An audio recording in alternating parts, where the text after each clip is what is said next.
आजच्या वचनाकडे, आपल्या संदेशाकडे आपण जाऊ. आणि आजचा जो विषय आहे आणि तो विषय म्हणजे की देवाविषयीचं प्रेम, म्हणजे देवावर प्रेम करणे आणि देवाविषयीचं प्रेम हा आजचा विषय आहे. आणि आजचा हा जो विषय कृपा करून समजून घ्या, कारण प्रेम ही जी गोष्ट आहे ते देवाने मनुष्याला जे बनवलं, आपल्याला काय बनवलं आहे? आपल्याला भावनिक देवाने बनवलं आहे. भावनिक म्हणजे काय? आपल्याला भावना आहे. जशा आपल्याला आनंद होतो, आपल्याला दुःख होतो, आपल्याला भीती येते, आपल्याला आनंद असतो, आपण आश्चर्यचकित होतो. या सगळ्या काय आहेत? ह्या काय आहेत? आपल्यामध्ये असलेल्या काय आहेत? भावना आहेत, ज्या देवाने आपल्याला दिल्या आहेत. आणि म्हणून आपण काय आहोत? भावनात्मक व्यक्ती आहोत.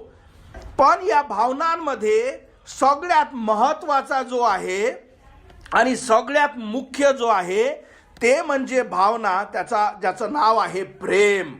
प्रेम ही जी भावना आहे ती फार महत्त्वाची आहे. आणि कुठल्याही नात्यामध्ये, कुठल्याही गोष्टीमध्ये जेव्हा प्रेम नाही, ती गोष्ट काहीच कामाची होत नाही. आणि म्हणून जे मी तुम्हाला सांगत आहे का सगळ्यात महत्त्वाचं जे आहे ते म्हणजे प्रेम. आणि हे जे प्रेम आहे याच्याविषयी काही पहिले आपण बोलू. तर दोन प्रकारचे प्रेम आहे. पहिलं प्रेम म्हणजे जगिक प्रेम. आणि हे जगिक म्हणून तुम्हाला मी सदैव सांगत असतो की जशी देवापासूनची शांती आहे तशी जगाचीही शांती अलग आहे. सैतानाने प्रत्येक गोष्टी कॉपी केल्या आहेत. जे देवापासूनचा आनंद येतो तसाच आनंद जगापासूनही येतो. आणि पण फरक यातला असा आहे की जसा देवापासूनही प्रेम येतं आणि जगातल्या गोष्टीतही प्रेम आहे. पण दोघांचं कसं ओळखावं? तर देवापासूनच्या येणाऱ्या गोष्टी ह्या सदैव टिकून राहणाऱ्या आहे आणि जगातल्या ज्या गोष्टी आहेत त्या फक्त थोड्या वेळसाठी राहतं आणि पुन्हा एकदा तुम्ही तसेच तहानले होता. म्हणून हे जगातील प्रेम काय आहे? तर जगातील व्याख्या आपण बघू. तर जग जेव्हा प्रेमाला डिफाईन करतं, म्हणजे या जगातील लोक ज्याला देव माहीत नाही, या लोकांना जेव्हा तुम्ही विचारा का हो प्रेम काय आहे, तर ते म्हणतील मेंदूशी जोडलेली उत्सुकता, एखाद्या गोष्टी किंवा व्यक्तीची आवड किंवा ओढ आणि आनंदाची तीव्र भावना. तर हे काय झाली? जगिक व्याख्या झाली का प्रेम काय असतं. पण आपण ते शिकण्यासाठी इथे नाही. तर जे खरं प्रेम आहे देवापासूनचं, त्याची जे व्याख्या किंवा डेफिनेशन आहे ते म्हणजे प्रेम म्हणजे इतरांचे चांगले करण्यासाठी निस्वार्थी. हे लक्षात ठेवा, इतरांचं चांगलं व्हावं. हो की नाही? आपल्याला प्रेम म्हणजे सदैव आपलं चांगलं व्हावं हे समजतं. पण खरं जे प्रेम आहे ते इतरांचं चांगलं करण्यासाठी निस्वार्थी, त्यागपूर्ण, म्हणजे त्यात त्याग करावा लागेल. आणि सक्रिय वचनबद्धता किंवा जबाबदारी जे असतं ते काय आहे? देवापासून येणारं प्रेम. आणि म्हणून या दोन्ही प्रेमामधली पहिले आपण फरक समजू आणि फरक समजल्यानंतर देवाची इच्छा तुमच्यापासून काय आहे ते आपण बोलू. तर हे देवाचं प्रेम जे आहे, जे खरं प्रेम आपल्या प्रत्येकाला समजणं, शिकणं आणि स्वीकारण्याची गरज आहे, त्या प्रेमाचे काही गुणधर्म आपण बघू. तर हे जे प्रेम आहे ते निस्वार्थी असतं. निस्वार्थी म्हणजे ते स्वतःच्या मार्गाचा आग्रह धरत नाही की मला जे आवडते ते मी करतो, तर आणि स्वतःचा फायदा शोधत नाही. म्हणजे समजलं तुम्हाला? आपलं जे जगिक प्रेम आहे ते आपण तोलून मोलून करतो, काय हे केल्यावर माझा फायदा काय आहे, बरोबर? हे झालं जगिक प्रेम. पण जे देवापासूनचं येणारं प्रेम आहे ते स्वतःच्या मार्गाचा आग्रह धरत नाही किंवा स्वतःचा फायदा शोधत नाही. जे देवापासून येणारं प्रेम आहे ते सत्यवादी आणि न्यायी आहे. म्हणजे काय? ते सत्यात आनंदित होते आणि वाईटात आनंदित होत नाही. जगातले लोक जेव्हा वाईट करतात, हो की नाही, ते का करतात? त्यांना आनंद होते, बरोबर? म्हणून समजलं की देवापासूनचं जे प्रेम आहे, जेव्हा काही वाईट होतं त्या गोष्टीविषयी प्रेम करत नाही. पण जगातील जे लोक आहेत जेव्हा वाईट होतं त्या गोष्टीवर प्रेम करतात. म्हणून या दोघां प्रेमामधला फरक. देवापासूनचं जे प्रेम आहे ते सहनशील आणि दयाळू असतं. याचा अर्थ ते मंद क्रोध असतं आणि ते असभ्य किंवा चिडखोर नसतं. जे देवापासूनचं येणारं प्रेम, देवापासूनचं येणारं प्रेम ते टिकाऊ असतं. टिकाऊ म्हणजे ते वेळेवर नाही का, नाही आज माझं मूड आहे मग मी तुझ्यावर प्रेम करतो, किंवा आज मला तू चांगला किंवा चांगली वाटत नाही कारण आज मला थोडंसं तुझ्याविषयी मला राग आहे. हे जे प्रेम असं नसतं, तर ते कुठल्याही परिस्थितीमध्ये ते काय करतं, प्रेम करतं, कारण ते निस्वार्थी आहे. आणि शेवटचा गुणधर्म म्हणजे हे जे देवापासूनचं जे प्रेम आहे ते क्षमाशील आहे. म्हणजे ते काय आहे, क्षमा करणारं आहे.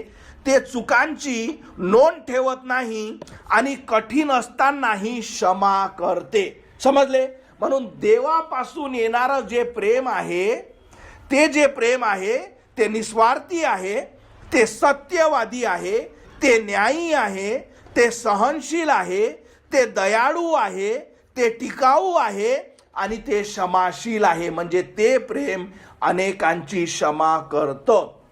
आता म्हणून हे खूप महत्वाचं आहे का हे जे प्रेम आहे हे तुम्हाला समजलं पाहिजे आणि हे प्रेम तुमच्यामध्ये असलं पाहिजे. आणि देवाची इच्छा आहे का हे जे प्रेम आहे ते तुम्ही देवावर केलं पाहिजे. समजलं? आता प्रश्न पडतो का पहिले हे प्रेम कसं मिळवावं, हे प्रेम आहे तरी काय. तर याच्या आधी आपण बघू की देवाचे शिष्य येशू ख्रिस्त जेव्हा या पृथ्वीवर होता, देवाचे शिष्य त्याच्याजवळ आले आणि त्यांना येशू ख्रिस्ताला विचारलं का सगळ्यात मोठी आज्ञा तरी काय.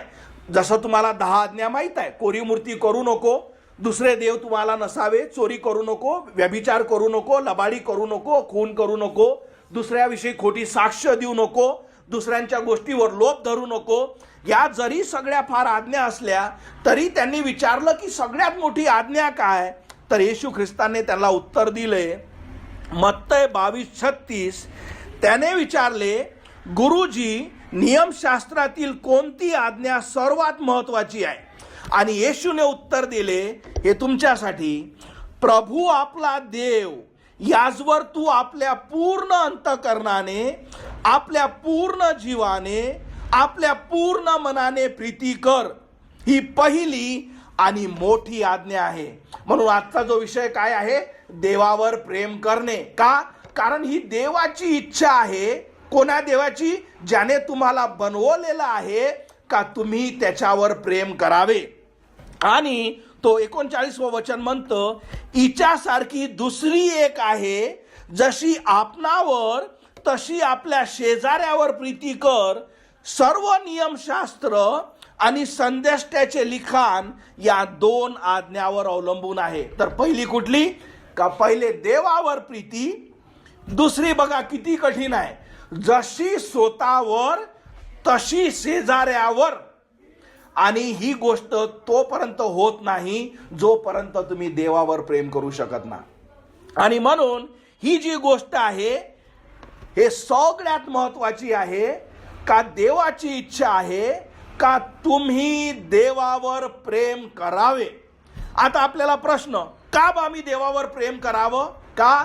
कारण तुमचा आत्मा त्याच्यावर अवलंबून आहे, तुमचं आध्यात्मिक जीवन त्याच्यावर अवलंबून आहे, तुमचं हे जीवन त्याच्यावर अवलंबून आहे, तुमची देवाविषयीची सेवा त्याच्यावर अवलंबून आहे, तुमचं आध्यात्मिक कार्य त्याच्यावर अवलंबून आहे, आणि तुमच्या पवित्र जीवन जगणं त्याच्यावर अवलंबून आहे, तुमचं खरेपणाचं जीवन जगणं त्याच्यावर अवलंबून आहे.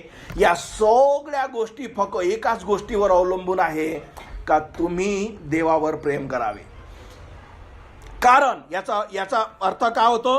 कारण ही जर गोष्ट तुमच्यामध्ये नसली, एक गोष्ट लक्षात ठेवा, जो व्यक्ती देवावर प्रेम करत नाही तो व्यक्ती देवाजवळ जात नाही. हे फार कठीण नाही. तुम्हा प्रत्येकापाशी घर आहे, बरोबर? तुम्ही असा कुठला व्यक्ती आपल्या घरात घेता का जो तुमच्यावर नफरत करतो? तुम्ही घेत ना, बरोबर? तुमच्या घरात तोच व्यक्ती येतो जो तुमच्यावर प्रेम करतो, ज्याच्यानी तुमचं जुळतं. तसंच देवाच्या घरात सुद्धा. म्हणून मी तुम्हाला सांगितलं का सगळ्या गोष्टी याच्यावर अवलंबून आहे का तुम्ही देवावर प्रेम करता का नाही. कारण जर तुम्ही देवावर प्रेम करत नाही, तुम्हाला जर देव समजत नाही, देव जर तुमच्यापाशी दुय्यम गोष्ट आहे, याचा अर्थ का तुम्हाला कधीच ख्रिस्त समजला नाही, देवाची प्रेम तुम्हाला समजलं नाही. आणि म्हणून देव सदैव त्याने एक बघितलं का, जसं मी तुम्हाला सदैव बायबल वाचरे, प्रार्थना करणं, चर्चमध्ये असाना, ह्या सगळ्या गोष्टी सांगत असतो. पण देवाने ही आज्ञा नाही म्हटली. त्याने हे म्हटलं का, तुम्ही एक काम करा, तुम्ही चर्चमध्ये राहा, तुम्ही बायबल वाचा, तुम्ही प्रार्थना करा. नाही, त्याने म्हटलं की तुम्ही माझ्यावर प्रेम करा. का माहित आहे, कारण जेव्हा तुम्ही देवावर प्रेम करता तेव्हा चर्चमध्ये असणं, बायबल वाचणं, प्रार्थना करणं हे सोपी जातं. नाही तर ते बर्डन होतं. अरे आला का रविवार, अरे आता जा लागते का चर्चमध्ये, अरे काय बायबल वाचायला सांगतं, अरे काय प्रार्थना करायला सांगतं. का, कारण तुम्ही देवावर प्रेम करत ना. या खुर्च्या ज्या आहेत त्या का खाली आहात, का, कारण आम्ही देवावर प्रेम करत नाही. समजलं. जो देवावर प्रेम करत नाही त्याच्यासाठी या सगळ्या गोष्टी अवघड आहे. तसंच तुम्ही कुठलं नातंही समजून घ्या, नवऱ्या बायकोचं असो, बाप मुलाचं असो, बहीण भावाचं असो, शेजाऱ्याचं तुमचं असो, जर तुमच्यामध्ये प्रेम नाही तर मग काय चालू आहे माहित आहे, ऍडजस्टमेंट. काय चालू आहे, जोपर्यंत आम्ही ऍडजस्ट करू शकतो, जोपर्यंत आम्ही सांभाळू शकतो, जोपर्यंत आपण काय करू शकतो की त्या गोष्टीला आपण सहन करू शकतो, तोपर्यंत आहे. आणि जसं हे बांधिलकी संपली, आपण मला हे पाहिजे नाही. का, कारण तुमच्यामध्ये कधीच प्रेम नाही. म्हणून मी तुम्हाला काय सांगत आहे, का या जगातल्या सगळ्या गोष्टी कशावर डिपेंड आहे, तुमचं प्रेम. तुम्ही ज्या गोष्टीवर प्रेम करता तीच गोष्ट तुमच्या हृदयाचे जी जागा आहे त्याच्यावर ते राज्य करते. जेव्हा तुम्ही देवावर प्रेम करता, तुम्ही देवाला अनुसरून सगळ्या गोष्टी करता आणि मग देवाचे जे नियम आहेत ते सोपी जातात. नाहीतर मी तुम्हाला सांगतो, तुम्ही फक्त कोणीतरी तुम्हाला सांगत आहे तोपर्यंत तुम्ही करत आहात, आणि ज्या दिवशी तो व्यक्ती गेला, जमलं आता सुटलं रे बाबा, बरं झालं हे चर्चेस वरचे सगळं बंद झालं, आता काही प्रार्थना करायची गरज नाही, आता काही बायबल वाचायची गरज नाही. का, कारण तुम्ही फक्त यासाठी केलं का काहीतरी बांधिलकी, काहीतरी असं होतं, आणि पण मी स्वतःहून देवावर प्रेम केलं नाही. आणि म्हणून बिना प्रेमाचं मी काय सांगितलं, सगळ्या गोष्टी बर्डन असतात. सगळ्या गोष्टी हे काय करतात, तुम्हाला त्रास देणाऱ्या असतात. आज जगातले लोक, आणखी जे जगातलं प्रेम त्याच्याविषयी बोलू, हे लोक देवावर प्रेम करतात, हो की नाही. हे का करतात, कारण त्यांना काहीतरी पाहिजे असते.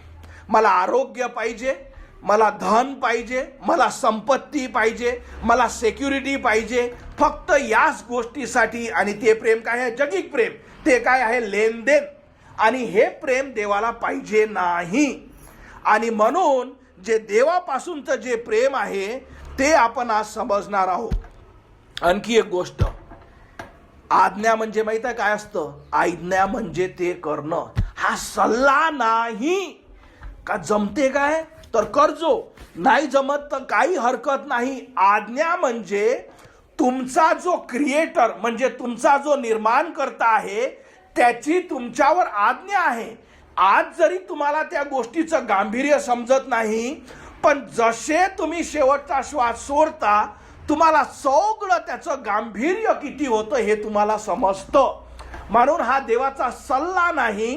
त्याने हे म्हटलं का, बरं आज्ञा वगैरे काही नाही माझ्या शिष्यांनो, मग एक सल्ला आहे तुमच्यासाठी, तुम्ही जमत असेल तर मावर प्रेम करा, आणि मावर झाल्यावर मग शेजावर प्रेम करा. तो म्हणते नाही, तुम्ही आपल्या पूर्ण मनाने, काय म्हणतो, आपल्या पूर्ण अंतकरणाने, आपल्या पूर्ण जीवाने, आपल्या पूर्ण मनाने प्रीती कर, ही पहिली आणि मोठी आज्ञा आहे. आणि म्हणून कमीत कमी आतापर्यंत तुम्हाला हे समजलं असेल का हे आवश्यक आहे.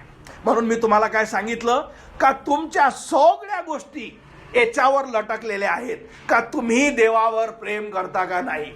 आणि फक्त तुमचा आत्मा नरकापासून जाण्यापासूनच नव्हे तर सगळ्या गोष्टी याच्यावर अवलंबून आहे. त्याने काय म्हटलं, हे सर्वात मोठी आज्ञा आहे. आणि म्हणून आज आपल्याला सगळ्यात आधी समजणं काय आहे का मी देवावर प्रेम करतो का. आणि दुसरी मी तुम्हाला काय सांगितलं का हे जे प्रेम आहे हे तुम्ही स्वतःहून करू शकत नाही. मग याचा अर्थ मग मी कसं प्रेम करावं, तर सगळ्यात आधी जे देवाने तुमच्यावर प्रेम केलं आहे ते तुम्हाला समजलं पाहिजे. पहिली स्टेप, देवाने जे तुमच्यावर प्रेम केलं आहे ते तुम्ही पहिले समजणं. दुसरं, ते प्रेम जे तुम्हाला देवाने दाखवलं आहे ते तुम्ही स्वीकारणं. या ज्या दोन गोष्टी तुमच्या जीवनात जेव्हा होतील तेव्हा तुमच्यामध्ये आपोआपच देवाविषयीची प्रीती निर्माण होईल. समजलं. म्हणून वचन काय सांगतं, हे वचन सुंदर आहे. पहिल्याने त्याने आपणावर प्रीती केली म्हणून आपण प्रीती करतो. 1 योहान 4:19. म्हणून कुठलाच व्यक्ती स्वतःहून देवावर प्रेम करू शकत नाही. आपला प्रश्न काय, पहिले आपण बोललो का देवावरची प्रीती हे महत्वाची आहे का, कारण तुमचा आत्मा त्याच्यावर डिपेंड आहे, तुमचं अनंतकाळचं जीवन त्याच्यावर डिपेंड आहे. दुसरं मी तुम्हाला सांगत आहे, हे प्रीती तुमची इच्छा आज असली पाहिजे. हे ऐकत असताना जे ऑनलाईन आहे तुमची ही इच्छा असली पाहिजे का हे प्रेम, हे प्रीती माझ्यामध्ये असली पाहिजे. आणि आता तिसरं आपण बोलत आहोत का हे प्रीती मग मला कशी सापडेल, हे प्रीती मी कसा स्वीकारेल, हे प्रीती माझ्यामध्ये कशी असली पाहिजे.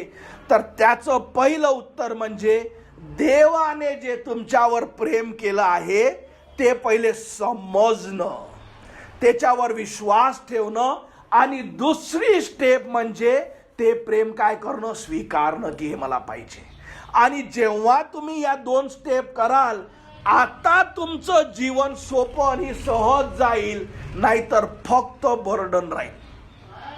का सदैव तुम्ही हाराल, सदैव तुमची इच्छा राहील का मी आध्यात्मिक असलो पाहिजे, पण देवाविषयीचं प्रेम तुमच्यामध्ये नसल्यामुळे तुम्ही टिकू शकणार नाही. आणि म्हणून पहिले जे समजणं आहे का देवाची प्रीती म्हणजे काय, हे जर तुम्हाला समजत नाही तर तुम्हाला पुढच्या गोष्टी समजणार नाही. म्हणून माझी इच्छा आहे का पहिले तुम्ही या गोष्टीवर लक्षात ठेवा का देवाने पहिले माझ्यावर प्रेम केलं याचा अर्थ काय. तर याचा अर्थ म्हणजे जेव्हा देवाने तुम्हाला बनवलं, देवाच्या तुमच्यापासून काही अपेक्षा आहेत. देवाच्या अपेक्षा आहे का तुम्ही पवित्र जीवन जगणे, देवाच्या अपेक्षा आहे का तुम्ही पापापासून दूर राहणे, देवाच्या अपेक्षा आहे का देवाला न आवडणाऱ्या गोष्टी तुम्ही न करावे, देवाच्या अपेक्षा आहे का तुम्ही जगासारखे न जगावे. आणि जेव्हा तुम्हाला समजतं का ह्या अपेक्षा माझ्यापासून होत नाही, तेव्हा देवाचा क्रोध तुमच्यावर आहे. का, कारण देवाने तुम्हाला बनवलं आहे आणि तुम्ही पापात पडले आहात. आणि म्हणून देवाचा क्रोध या जगातल्या प्रत्येक व्यक्तीवर असतो. आणि हा क्रोध आता जसं तुम्हाला आज्ञाविषयी गांभीर्य नाही तसं तुम्हाला तो क्रोधही समजत नाही. पण जसा मनुष्य शेवटचा श्वास घेतो त्याला आज्ञाचं महत्व आणि देवाचा क्रोध काय आहे हे समजतं. समजलं का. आता कोणीच छडी घेऊन उभा थोडी आहे, कोणी मान थोडी पकडत आहे रे वाचणं, फक्त सांगत आहे. कोणीच तुला जबरदस्ती करत नाही. कारण का, कारण प्रेम कधीच जबरदस्तीनं नसतं. बरोबर. म्हणून आज असं काहीच नाही, कोणीच तुम्हाला तारेवर धरून आहे नाही, पण याचं गांभीर्य आज काहीच वाटत नाही. काय सांगत असते, काय मोठी गोष्ट आहे. पण या सगळ्या गोष्टीचं महत्व जसा तुम्ही इथून शेवटचा श्वास घेतला आणि जसा पहिला श्वास तुम्ही आत्म्याने नरकात घेता, तुम्हाला हा संदेश, देवावरची प्रीती, देवाची आज्ञा, बायबलचा महत्व, येशू ख्रिस्त काय होता, का, कारण आता तुम्हाला वाचू शकत नाही तो काय आहे, माझ्यापाशी किती मोठी संधी होती आणि माझं मी पृथ्वीवरचं जीवन कसं सगळं गमावलं हे सगळं समजून जाईल. कारण आज एवढं अर्जंट वाटत नाही. का, कारण आज त्याची कृपा तुमच्यावर आहे. पण त्याचा प्रकोप सुद्धा आहे जो नरकात गेल्यावर मनुष्याला दिसतो. समजलं? म्हणून जसं मी तुम्हाला सांगितलं, मी फक्त तुम्हाला सांगू शकतो, त्याचं गांभीर्य काय आहे हे डिसिजन तुम्हाला घेणं आहे. म्हणून आपल्याला समजलं की देवाने आपल्याला बनवलं आणि त्याची अपेक्षा आहे की आपण पवित्र असलो पाहिजे, आणि त्याची अपेक्षा आहे का तुमचं जीवन त्याच्या वचनावर असलं पाहिजे. आणि जर तसं नाही, आपण त्या स्वर्गातील देवासमोर काय आहो? दोषी आहो. आता देवाचे, तुम्ही प्रेमाचे गुणधर्म ऐकले, आता देवाचे गुणधर्म ऐका. पहिले आपण बघितलं का देव पवित्र आहे, म्हणून तुम्ही पवित्र असलं पाहिजे, म्हणजे देव पवित्र आहे. दुसरा देवाचा गुणधर्म म्हणजे देव न्यायी आहे, न्याय करणार आहे. याचा एका उदाहरणाद्वारे मी तुम्हाला परिचय देतो. आता समजून घ्या, माझ्या मुलाला कोणीतरी काही वाईट केलं. माझ्या मुलाला कोणीतरी काय केलं? घ्या ती खुर्ची. माझ्या मुलासोबत कोणीतरी वाईट केलं, म्हणजे त्याला समजून घ्या खूप जास्त त्याला त्रास दिला, किंवा विचार करा की एखाद्या व्यक्तीने त्याचा जीव घेतला माझ्या मुलाचा. आता काय होईल? कारण या देशात न्याय आहे, म्हणून समजून घ्या अमरावतीच्या कोर्टामध्ये आपण काय केलं? ती केस मी घेऊन गेलो. बरोबर?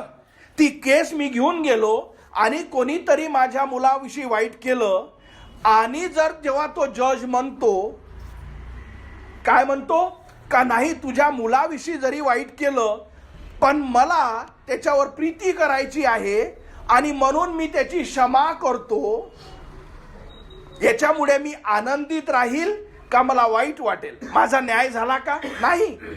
कारण त्याने गुन्हा केला म्हणून त्या व्यक्तीला शिक्षा व्हावी ही माझी अपेक्षा आहे. म्हणून या गोष्टीमध्ये न्याय कधी आहे? का देवाने किंवा त्या जजने, कारण त्याच्याविषयी जे वाईट करण्यात आलं त्या व्यक्तीविषयी, त्याने तो न्याय द्यावा, त्याला दोषी ठरवावे आणि त्याला शिक्षा द्यावी. बरोबर? न्याय कधी होतो? जेव्हा वाईटाची शिक्षा होते. समजलं? म्हणून देव जरी तो पवित्र आहे, दुसरा तो न्यायी आहे, आणि म्हणून जोपर्यंत न्याय होत नाही पापाचा, तो पवित्र होऊ शकत नाही, आणि म्हणून आपल्या पापांना शिक्षा देणं आवश्यक आहे. तिसरी गोष्ट म्हणजे देव प्रेमळ सुद्धा आहे. पण जर तुम्ही देव फक्त प्रेमळ हीच गोष्ट पकडून राहाल आणि तो पवित्र आणि न्यायी ह्या दोन गोष्टी विसरून जाल, तेव्हा तुम्हाला ॲज अ देव खरा काय आहे हे समजणार नाही. पुन्हा एकदा मी तुम्हाला उदाहरण देतो, तेच उदाहरण, आणि म्हणून या गोष्टी समजून घ्या. माझ्या मुलाला कोणीतरी काही केलं, बरोबर? समजून घ्या, त्याचा जीव घेतला. मी कोर्टामध्ये गेलो, न्यायाधीश उभा आहे, तो समोरचा व्यक्ती जो आहे तो देवाला दया, तो न्यायाधीशाला दया मागत आहे. मी म्हणत आहे का माझ्या मुलाचा याने जीव घेतला म्हणून तू याला शिक्षा कर. आता वकील जो किंवा जज जो बसला आहे, त्या जजनं हे म्हटलं फक्त की नाही रे, माझी इच्छा आहे का मी प्रेमळ असावं, म्हणून हा जो व्यक्ती जो दया दाखवतो याला मी न्याय, याच्यावर मी प्रेम दाखवतो, याला मी फ्री करतो, मुक्त करतो. आता हा न्याय झाला का?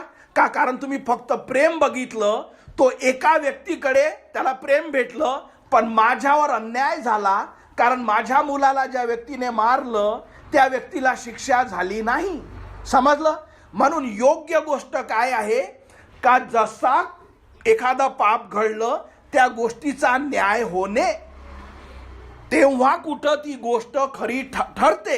म्हणून देव फक्त प्रेमळच नाही, तो पवित्र सुद्धा आहे आणि तो न्यायी सुद्धा आहे.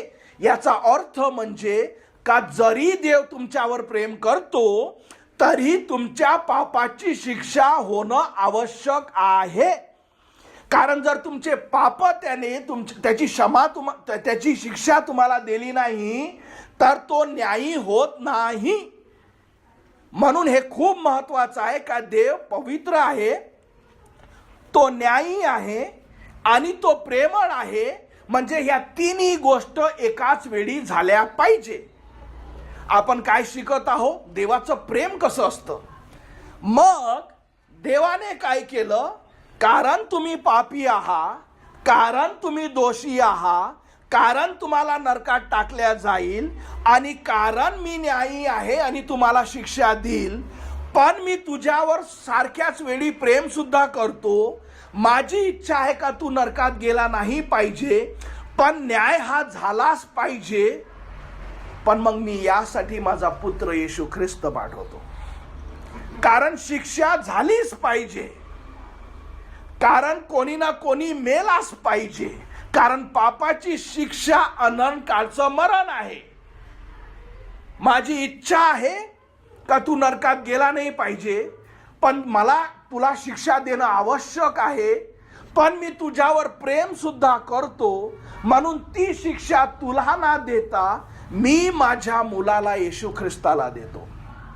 म्हणून पापाची शिक्षा कुठंच जात नाही. फरक हा आहे तो कोण घेत आहे.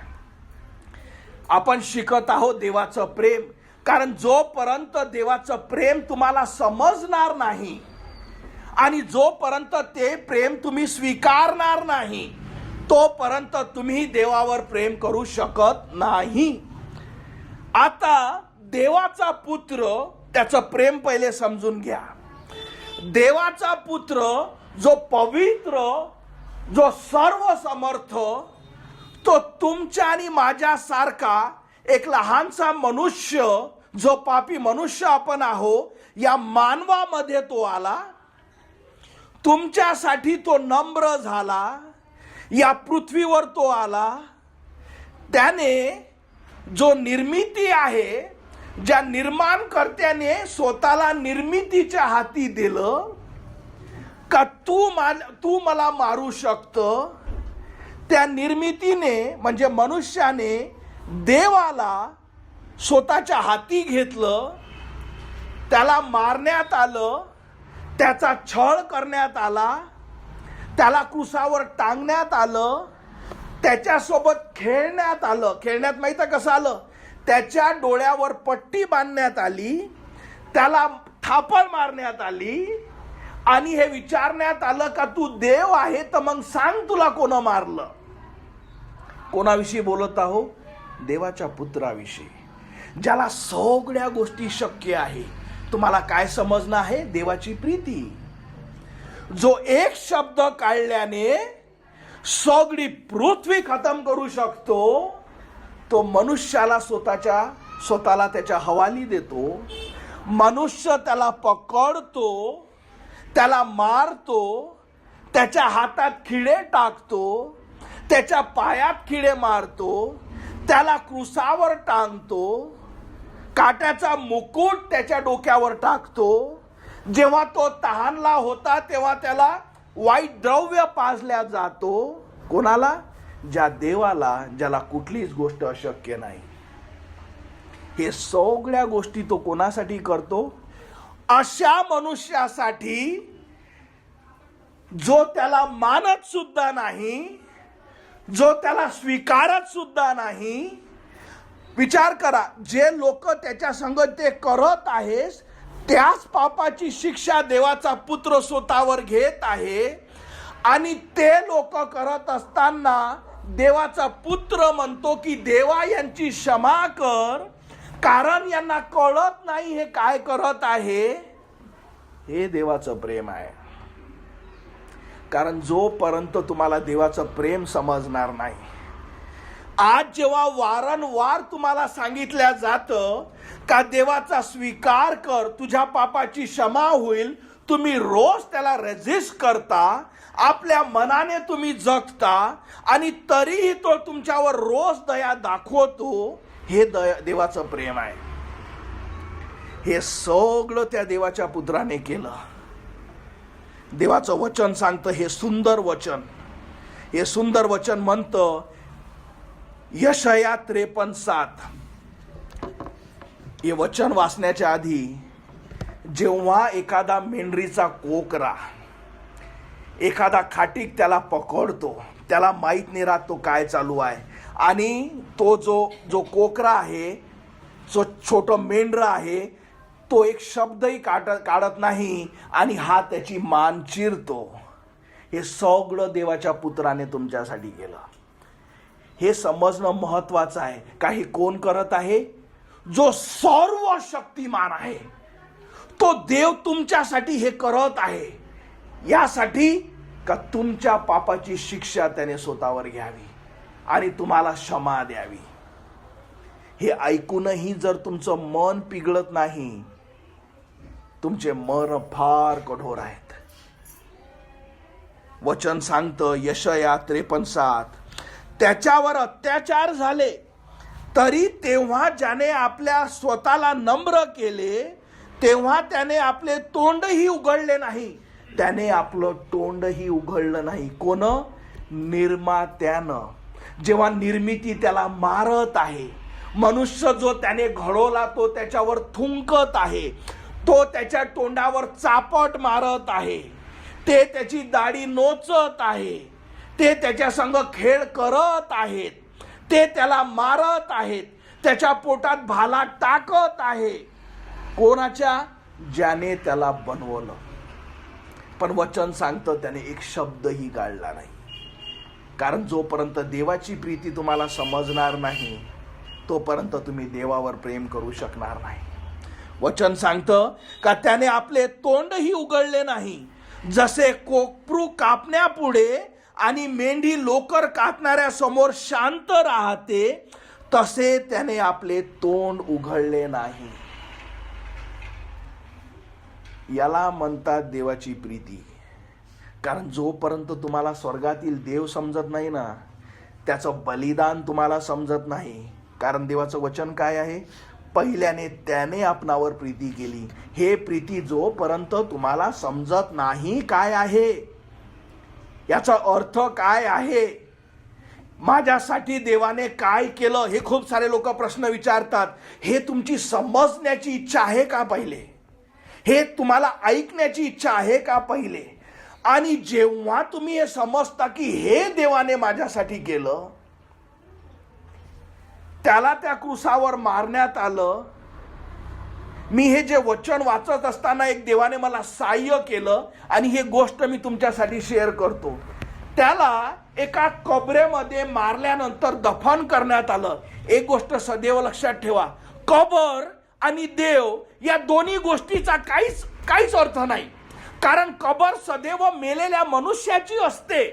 देवाचं आणि कबरेचं काहीच घेणं देणं नाही. देव जिवंत आहे.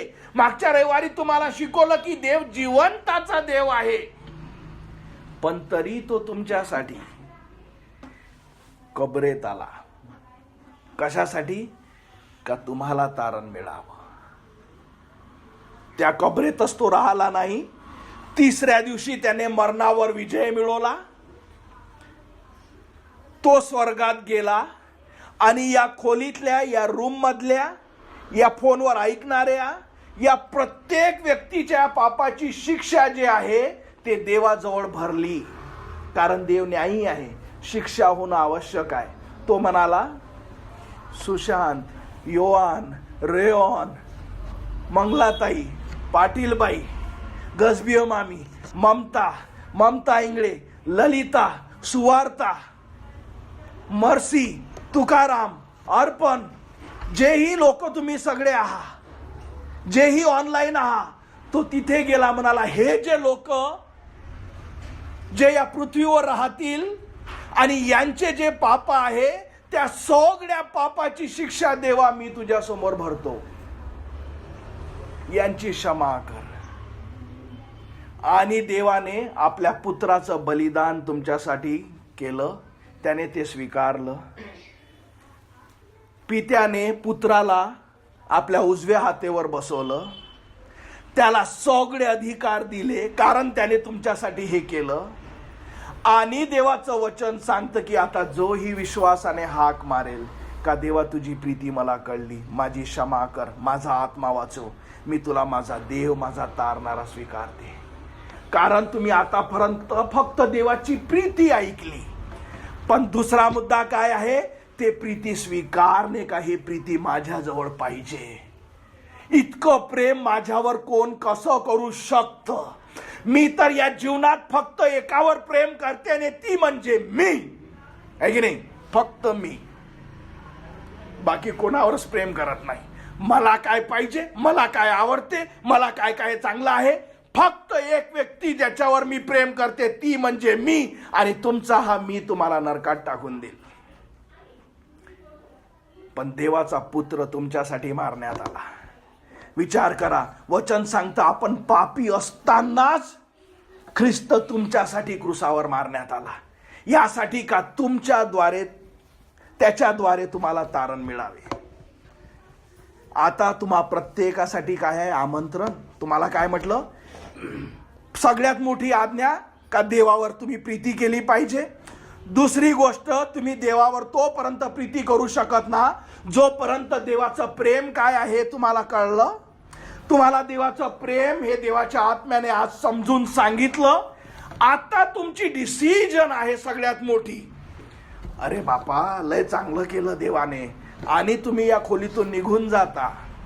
तुमचं जीवन बदलण्याची, देवाला क्षमा मागण्याची, त्याच्यासमोर नम्र होण्याची जेव्हा तुम्ही इच्छा नाही, तुम्ही निघून गेले. कारण जोपर्यंत ते आमंत्रण तुम्ही स्वीकारणार ना तोपर्यंत तो तुम्हाला वाचू शकत नाही, देवाची प्रीती तुम्हाला समजणार नाही, आणि तुम्ही ख्रिस्तावर प्रेम करू शकणार नाही तुम्हाला, कारण त्याचं प्रेमच समजलं नाही. सगळ्यात शेवटी मी तुम्हाला एक उदाहरण देतो. एका व्यक्तीची मी साक्ष ऐकत होतो. त्या व्यक्तीला, एक ख्रिस्ती व्यक्ती ज्याला खरंच तारण समजलं, त्या विधर्मी व्यक्तीला तो सांगत होता आयुष्यभर, अरे ख्रिस्ताचा स्वीकार करतो, तुझा आत्मा वाचेल, तुझ्या पापाची क्षमा करेल. हा व्यक्ती स्ट्रगल करत होता का मी हे कसं समजावं, मी कशी हाक मारावी.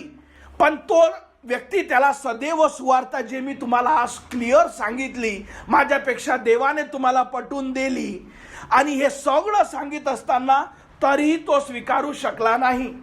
या व्यक्तीला एक स्वप्न पडलं, आणि हे स्वप्न मी तुमच्यासाठी सांगतो, कारण हे तुमच्यासोबत होईल.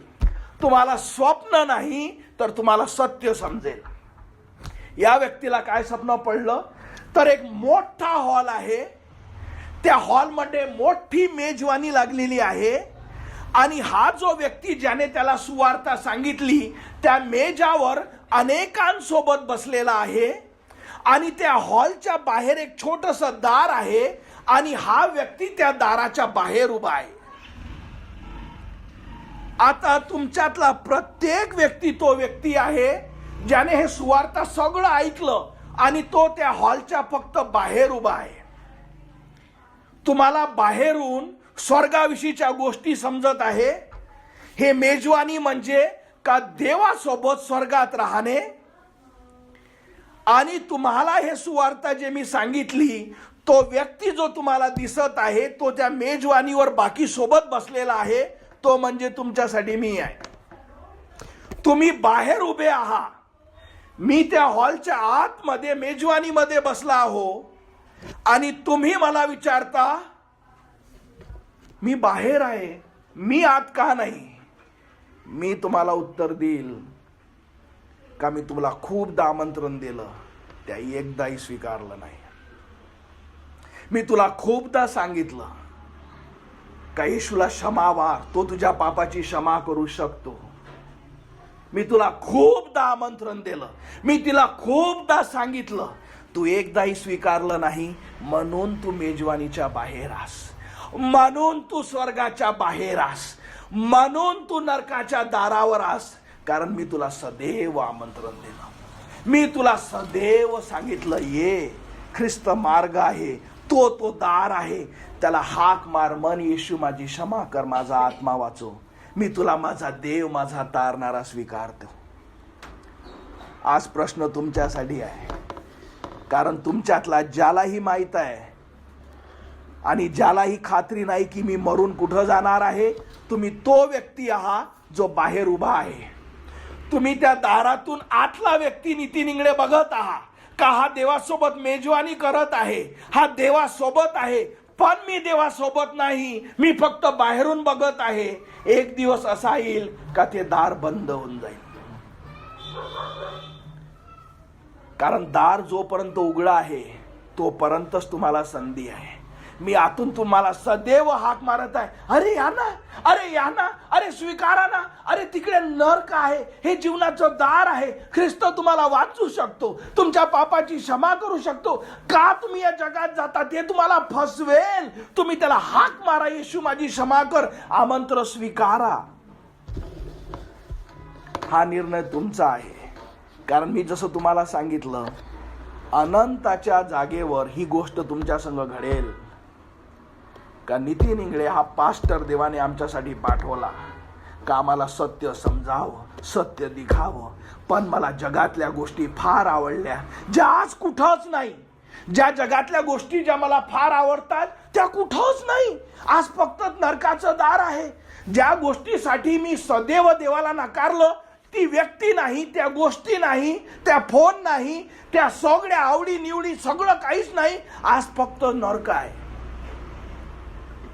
म्हणून जोपर्यंत दार आहे, जोपर्यंत उघडा आहे, जोपर्यंत आमंत्रण आहे, कारण एकदा आमंत्रण संपलं, ते दार बंद झालं, तुम्ही बाहेरच राहून जाल.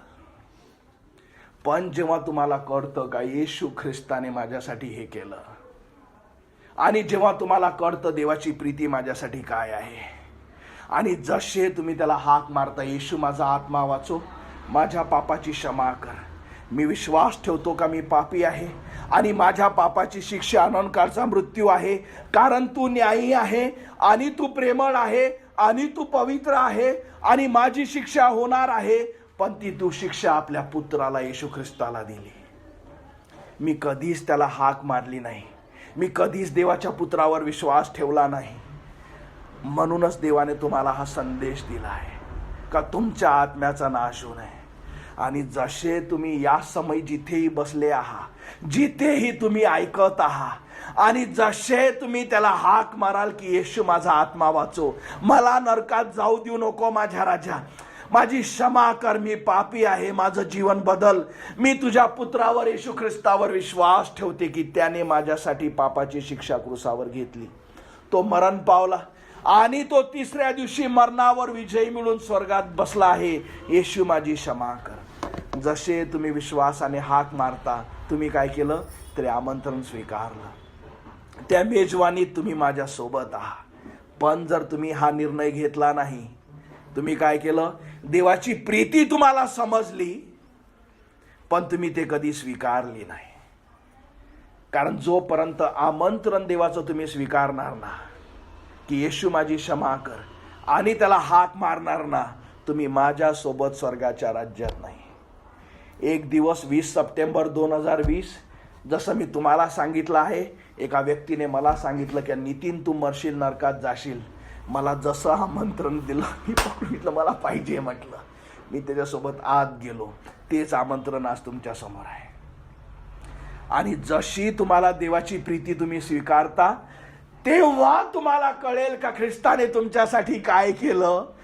तेव्हा तुम्हाला कळेल का किती मोठा बलिदान देवाने माझ्यासारख्या व्यक्तीसाठी केलं. आणि तेव्हा कुठं खरं ख्रिस्ती जीवन तुमच्यासाठी सोपं जाईल. कारण त्याने तुमच्यावर प्रीती केली आणि मग तुम्ही ते प्रीती स्वीकारून त्याच्यावर प्रीती करू शकता. आणि मग तुमचं चर्चमध्ये राहणं, प्रार्थना करणं, बायबल वाचणं, अनेकांवर प्रेम करणं आणि सगळ्यात वर तर देवावर प्रेम करणं हे सोपी जाईल. नाही तर हे जीवन तुम्ही नष्ट होऊन जाईल आणि तुम्ही देवासोबत नाही.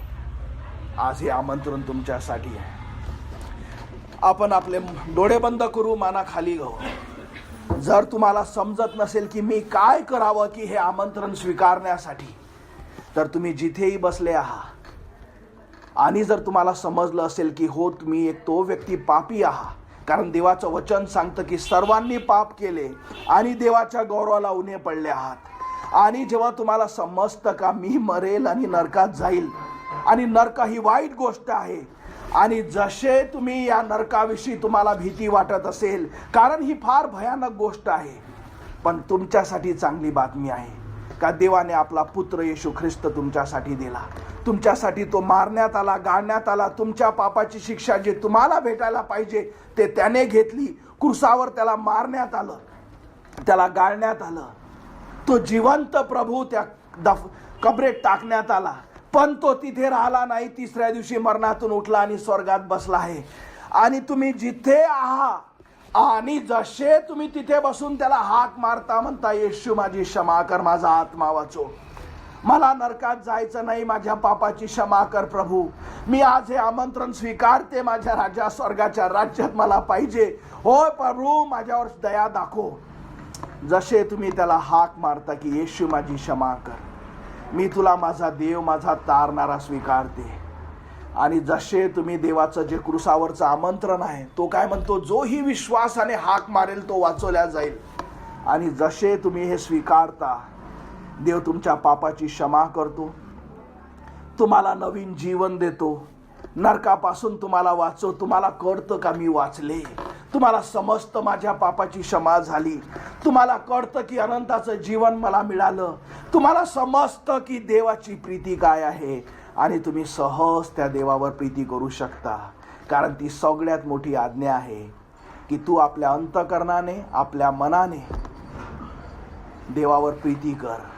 पण जोपर्यंत तुम्ही त्याची प्रीती स्वीकारणार ना, तोपर्यंत तुम्ही त्याच्यावर प्रेम करू शकणार नाही. आज वेळ तुमच्या हाती आहे.